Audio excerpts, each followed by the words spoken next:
Sujeto de derecho. Ser sujeto de derecho significa ser titular de derechos, obligaciones y por lo tanto estar sujeto a consecuencias jurídicas. En la concepción antigua, para ser sujeto de derecho era necesario tener la capacidad de querer. Por lo tanto, en esta concepción los únicos sujetos de derecho eran las personas físicas, naturales y colectivas.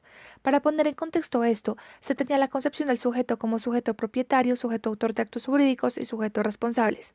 Ahora bien, en la concepción actual, por regulaciones internacionales, disposiciones legales y decisiones de la jurisprudencia, la categoría tradicional de personas físicas y personas morales deben sumarse otras categorías. Los nuevos sujetos colectivos pueden ser entendidos como las minorías culturales. Los sujetos de especial protección pueden ser niños o personas con discapacidad. Por último, lo que significa ser sujeto de derecho no ha cambiado, pero sí los que se consideran ser sujeto de derecho. Objeto de derecho. En un sentido muy general, objeto es lo que se contrapone al sujeto pensante y constituye materia de su conocimiento. La concepción estando fuera del sujeto son las cosas materiales, las acciones humanas o fenómenos inmateriales.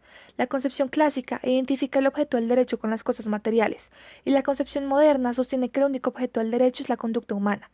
Los objetos del derecho constituyen el contenido de las relaciones jurídicas y se dividen en cosas materiales e inmateriales. Las cosas materiales son los de existencia corpórea y susceptibles de ser apreciados físicamente.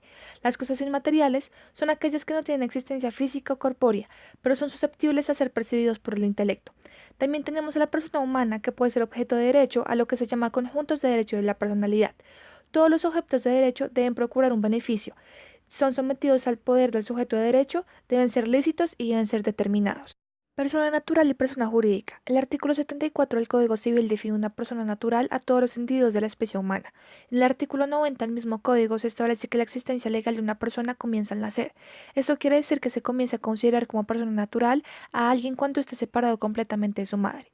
El artículo 633 del Código establece que una persona jurídica es aquella persona ficticia, capaz de ejercer derechos y contraer obligaciones civiles y de ser representada judicial y extrajudicialmente. Nace como resultado de un acto jurídico o por reconocimiento de una autoridad competente. También establece que hay dos especies de personas jurídicas, las corporaciones y las fundaciones de beneficencia pública. Cuando hablamos de corporaciones nos estamos refiriendo a las personas jurídicas en el derecho privado, mientras que cuando se habla de fundaciones de beneficencia pública nos referimos al derecho público. Atributos de la personalidad. Son una serie de cualidades que son consustanciales y se predican de todos los seres humanos, sin distinguir su condición. Preceden al Estado y a toda la organización política, económica y religiosa. Son el nombre y el apellido, el estado civil, la capacidad de goce, el patrimonio, el domicilio y la nacionalidad. El nombre y el apellido son un derecho fundamental a la identidad y el género. El estado civil es un atributo exclusivo a las personas físicas que describe la situación de una persona, como estar soltero o casado. La capacidad de goce se refiere a la capacidad de ser sujetos activos y pasivos en las relaciones jurídicas. Por otro lado, el patrimonio se hace referencia a todas las relaciones y obligaciones de los sujetos en cuanto a su patrimonio. Por último, el domicilio y la nacionalidad hacen referencia al vínculo que tiene un sujeto con uno o varios estados. ¿Cómo afecta el paso del tiempo al estatus jurídico de las personas? Ahora bien, el estatus jurídico de las personas se modifica dependiendo del ciclo de edad en el que se encuentre, ya sea menor, menor adulto, adulto o adulto mayor. El menor debe cumplir un requerimiento de edad que va desde 0 a 12 años. Siendo así, los niños están protegidos por la Constitución Política de Colombia, basándose en los derechos fundamentales. Los menores adultos o adolescentes son pertenecientes a este grupo al cumplir la edad de 12 años hasta que tengan mayoría de edad. Estos tienen derecho a la protección y a la formación integral. Además, el Estado cobija a los jóvenes por el artículo 45, garantizando la protección, la educación y el progreso. La persona adulta supone la presunción legal de que existe capacidad plena en el individuo para decidir y actuar en consecuencia.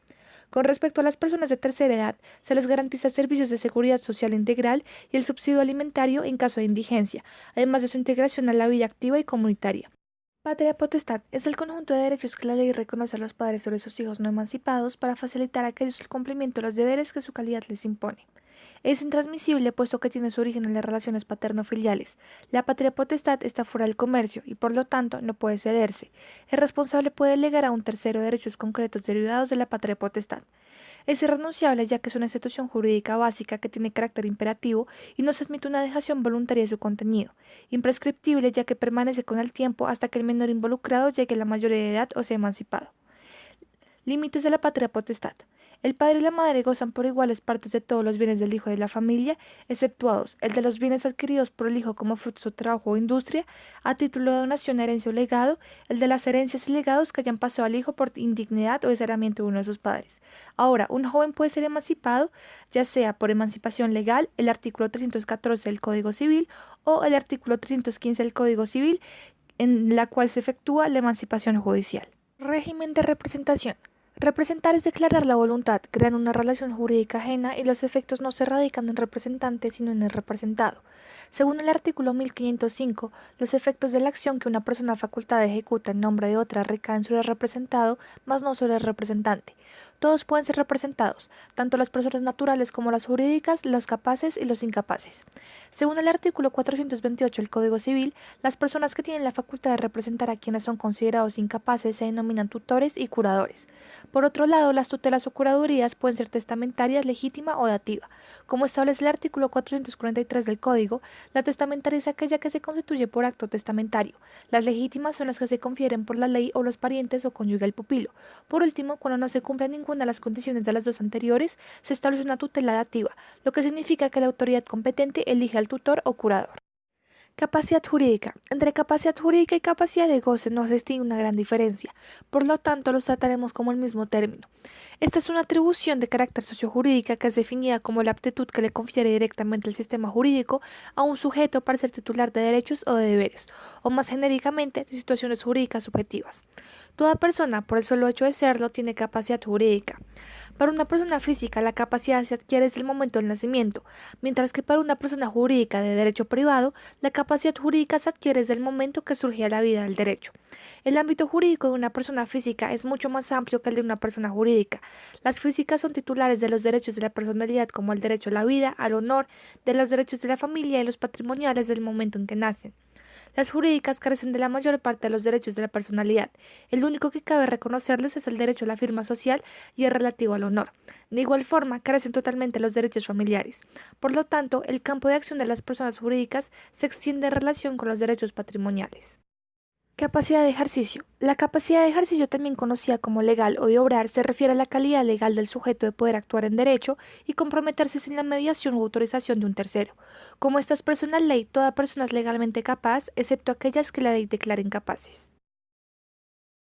Incapacidad. En la sentencia C-983 del 2002 de la Corte Constitucional se menciona que las incapacidades se han instituido con el objeto de proteger los intereses de ciertas personas que por una u otra razón no tienen el total discernimiento o carecen de la experiencia necesaria para poder expresar su voluntad, adquirir derechos y obligarse con la claridad suficiente y por tal motivo están inhabilitados para celebrar actos jurídicos.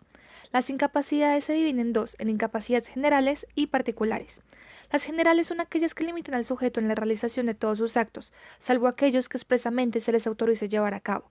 Por otro lado, las particulares se refieren a las prohibiciones que la ley impone en ocasiones para realizar determinados actos a quienes se encuentren en las situaciones previstas en las normas, que por lo demás son sujetos jurídicos que se entienden como plenamente capaces.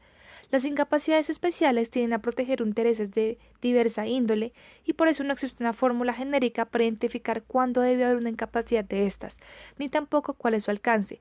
Por tal motivo, tienen que estar expresamente consagradas en la ley. Capacidad absoluta y relativa. Los incapaces absolutos se encuentran en dos categorías. Los niños entendidos como personas entre 0 y 2 años de edad que no tienen mayores facultades en el derecho bajo la suposición de que no tienen aún una conciencia clara ni madurez suficiente para realizar actos compromisorios. Y las personas con discapacidad mental absoluta, que son aquellas que tienen la presencia de un grave o severo cuadro de afectación psicológica que le impide a tener conciencia de sus actos, incluyendo los individuos que por cualquier motivo no pueden llegar a obtener el conocimiento. Los trastornos de comportamiento y concepción de la realidad, los trastornos temporales o permanentes inducidos por sustancias psicoactivas que afectan la percepción de las conductas y la pérdida de memoria y la percepción de la realidad al final de la vida por enfermedades como el Alzheimer. Los sujetos declarados judicialmente como personas con discapacidad mental se denominan interdictos y los actos que estos realicen después de la interdicción se consideran absolutamente nulos. Por otra parte, los incapaces relativos incluyen a los adolescentes y a las personas con discapacidad mental relativa inhabilitada a quienes padecen deficiencias de comportamiento o inmadurez negocial. Efectos de las incapacidades. Los actos de los incapaces relativos solo se consideran afectados de nulidad relativa, es decir, que pueden ser declarados nulos a todos los sujetos. Por otro lado, las incapacidades especiales o particulares se tienen como relativamente nulas cuando las prohibiciones se hayan consagrado para la defensa de uno o más intereses particulares. El acto del incapaz se tiene por válido y eficaz, pero una vez declarada la nulidad, será necesario restituir la situación del estado en que se encontraba antes de realizarse el acto. Así bien, los incapaces generales absolutos no responden de sus actos, pero los incapaces relativos sí pueden responder a ellos cuando ha habido dolo de su parte.